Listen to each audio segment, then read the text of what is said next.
Our lives are run by our desires. Our lives are run by our desires. And we have a number of different kinds of desires that we have in our lives. There's a particular kind of desire that we have around accomplishing certain things or achieving certain things. And the name that we use for that kind of desire that is oriented around achievement or accomplishment, is ambition.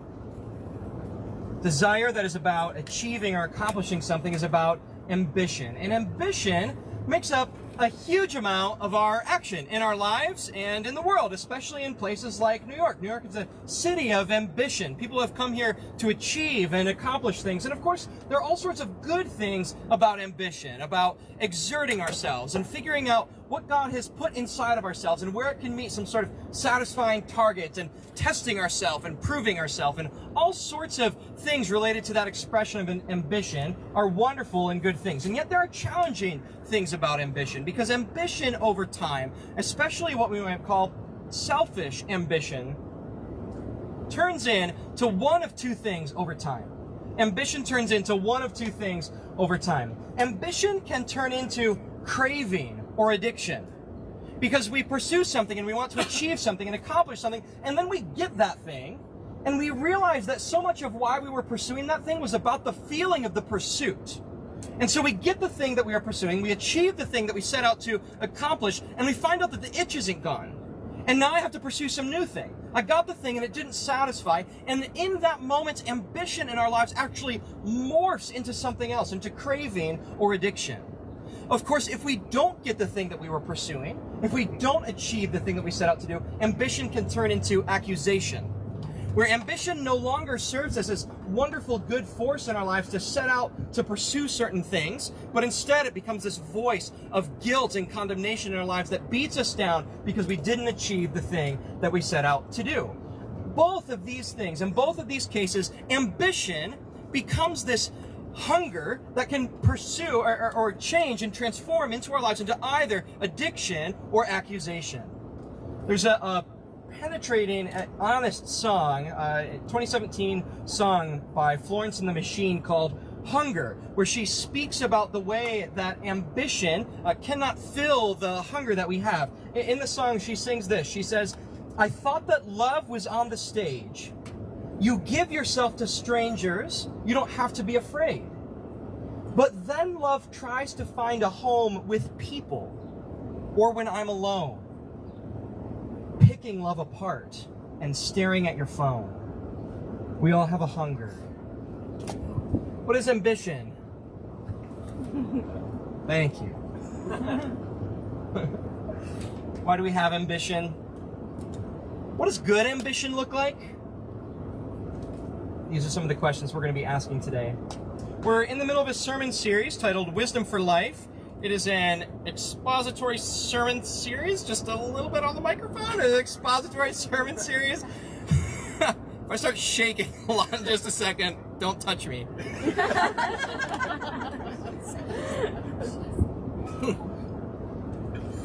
The expository sermon series in the book of James. We've been looking at what it has to say about various forms of wisdom in our life. In the last couple of weeks, we've started looking at wisdom for specific areas in our lives. This week, we're going to be looking at wise ambition, wisdom in our ambitions. Our text today is James chapter 3, verses 13 to 18. Somewhere this text is up on a screen. Some screen has this text up right now. It's not ours. It's not us. Normally it is, but today it's not. So if you have a Bible or a device, you should open it up so that we can look at it and read it together. I'll read the text out loud again. It's James chapter 3, verses 13 to 18. This is what the text says. "Who is wise and understanding among you? By his good conduct, let him show his works in the meekness or humility of wisdom. But if you have bitter jealousy and selfish ambition in your hearts, do not boast and be false to the truth. This is not the wisdom that comes down from above, but is earthly, unspiritual, demonic. For where jealousy and selfish ambition exist, there will be disorder and every vile practice. But the wisdom from above is first pure, then peaceable, gentle, open to reason, full of mercy and good fruits, impartial and sincere. And a harvest of righteousness is sown in peace by those who make peace."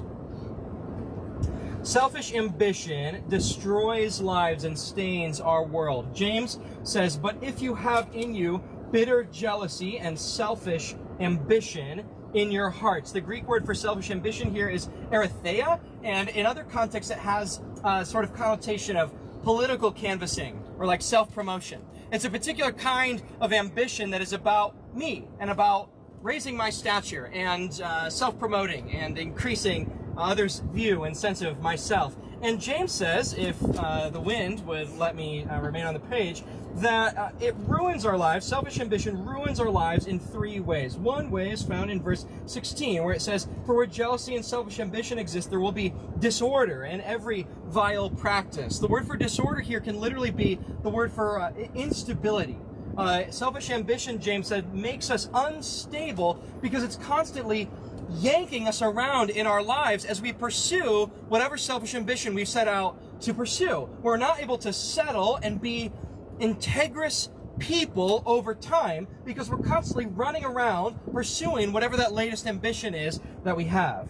You know, we see this in our city. New York City is a city of ambition, and for many people, it's a city of selfish ambition. Many people come to this place to achieve something for me and to make something of myself and understand something in myself. And of course, when we're out in the city of New York, we know that the city is chaotic, right? There's all sorts of people crammed into all sorts of space, and the city's full of this, at times exciting, but at times kind of wild, chaotic energy. And sometimes we think about that and think, well, it's because of just the physical circumstances of this city. There's so many people crammed into such a small space. That's what makes New York chaotic. But actually, there's a spiritual reality underneath that makes a place like this chaotic. It's not the number of people in a space. It's the number of selfish people in a small space that makes New York chaotic. Yeah, absolutely. It's the number of people who are saying, I'm here for me. And then when all of our desires compete with one another, raised up to 8 million people in a small space, well, that makes this space very chaotic. But this could be an unchaotic space, a peaceful space, a holy space, a set-apart space, if there were people here who are looking for something that other than what I can get for me. New York is in desperate need of people who come to New York not to get something from New York, but to give something to New York. Our selfish ambition destroys our lives in three ways. This first way is it makes us unstable. It also makes us liars.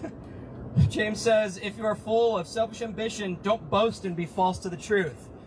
In other words, when we're full of selfish ambition, we say we want all sorts of good things for other people. Like, I want you to succeed. I want you to be happy. I want you to get the things that you want. But really, when push comes to shove, in the moments of competition in our lives, we want me to be successful. We want me to get what we want. We want me to be satisfied.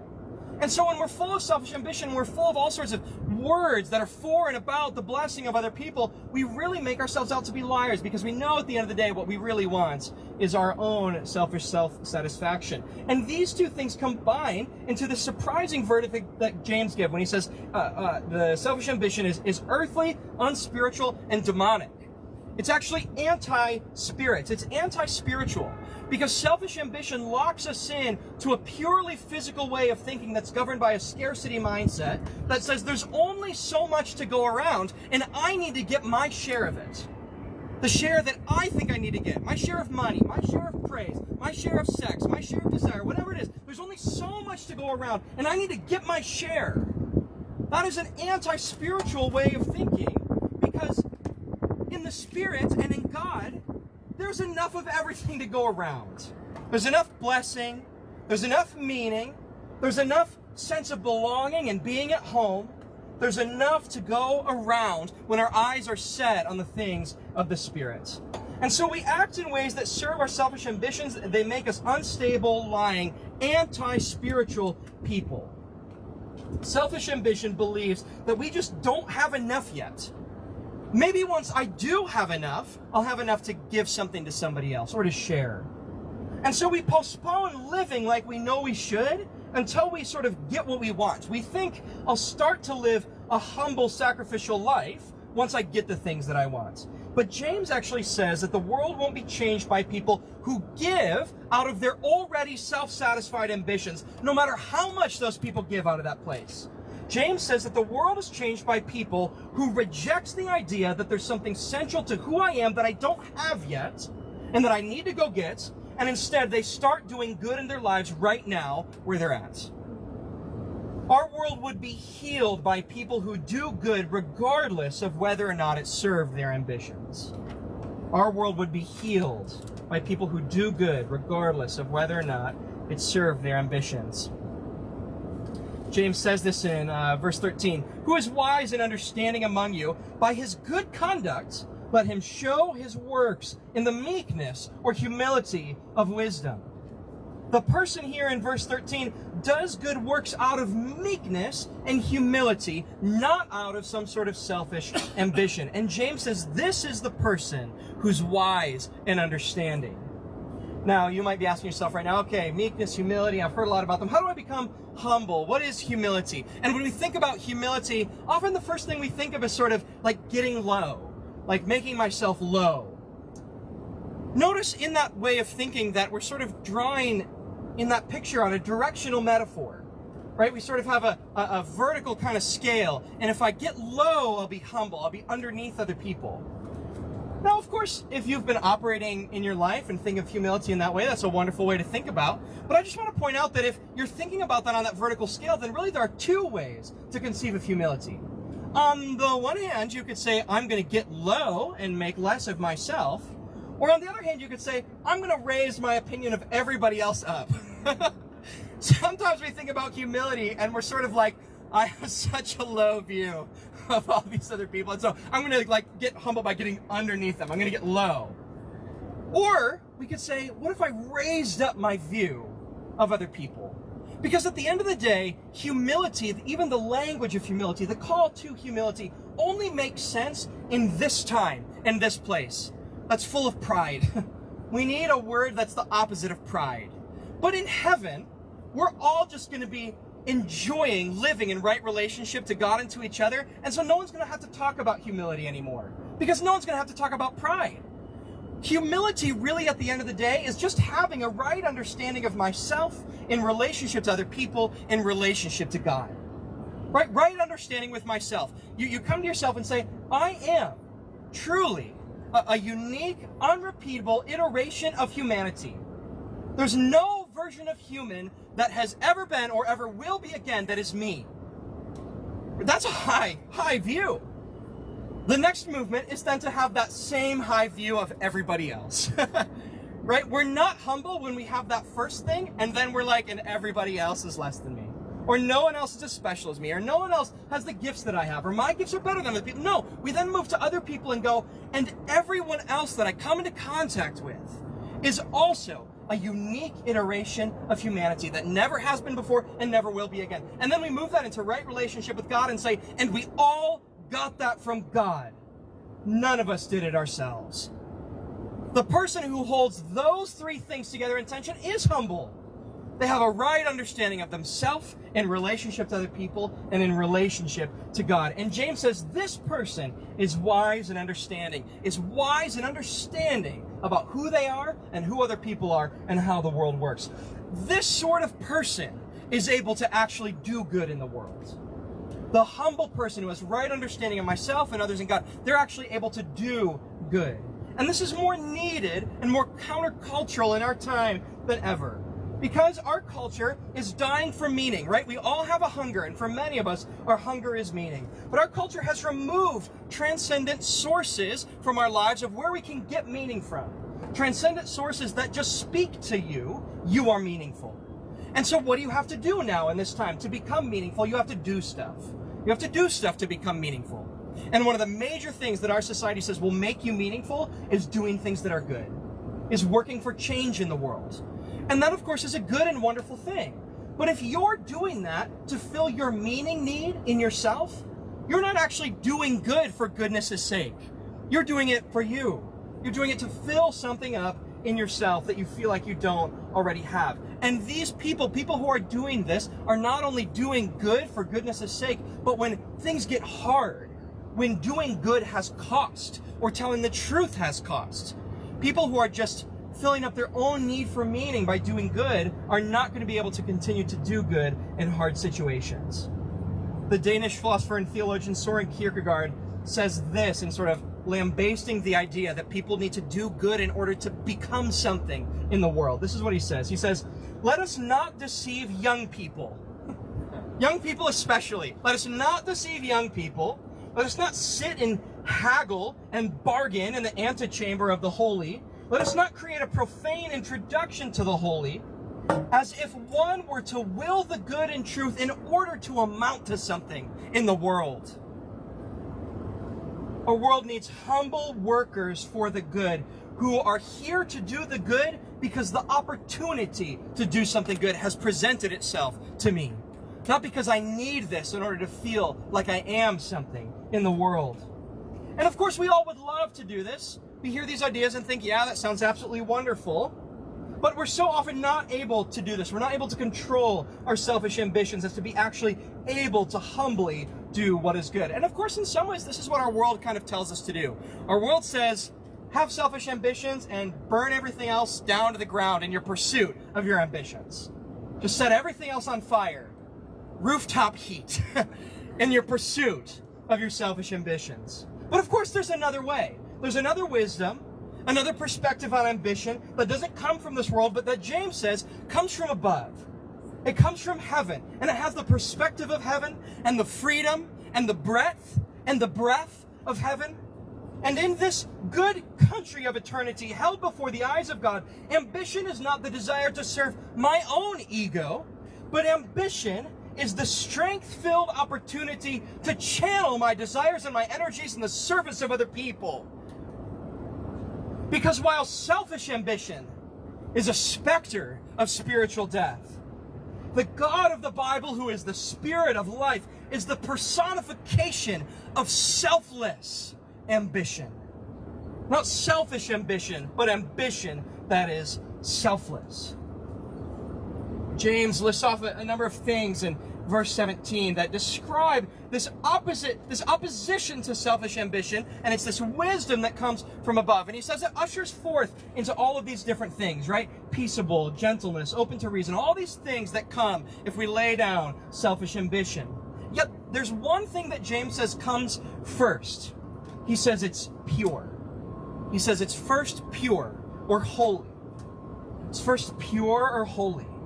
Selfish ambition is first holy because selfish ambition lives utterly in the life of God. Am I saying selfish? Oh, man. Selfless first. Selfish? Oh. I just want to be Thank you. Selfish ambition. Well, we'll rewind the tape just a little bit. Go back. James says it's holy because selfless ambition, not selfish and not selfish, neither of those two, but selfless ambition is not found in this world. It is only found in God. And so it is first holy because it's set apart. Selfless ambition is only found in the life of God. And the God of the Bible is full of selfless ambition, full of energies to work and do things on the behalf of just about anybody but himself. The God of the Bible is full of selfless ambition. Because when God promised Abraham that he would have many descendants, he did it for us so that we would have a family. And when God promised his people that they would have a land, he did it for us so that we would have a home. And when God promised that he would send his Spirit into the world, he did it for us so that we would be fully known. And when God promised his people that he would bring them back out of exile, he did it for us so that we would not be lost. And when God sent Jesus into the world to be our brother, he did it for us so that we would gain a dad. And when God says that Jesus is coming back, he says that for us so that we can right now be glad. The God of the Bible is full of selfless ambition. Ambition that gives and gives and gives for other people.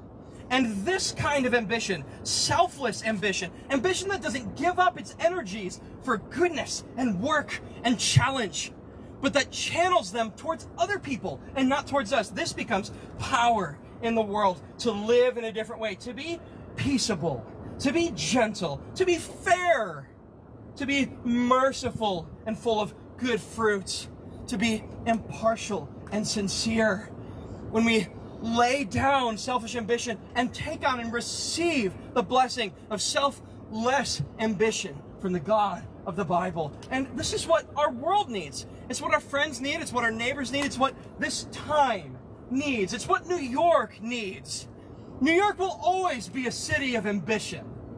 But what if it were transformed from a city of selfish ambition to a city of selfless ambition?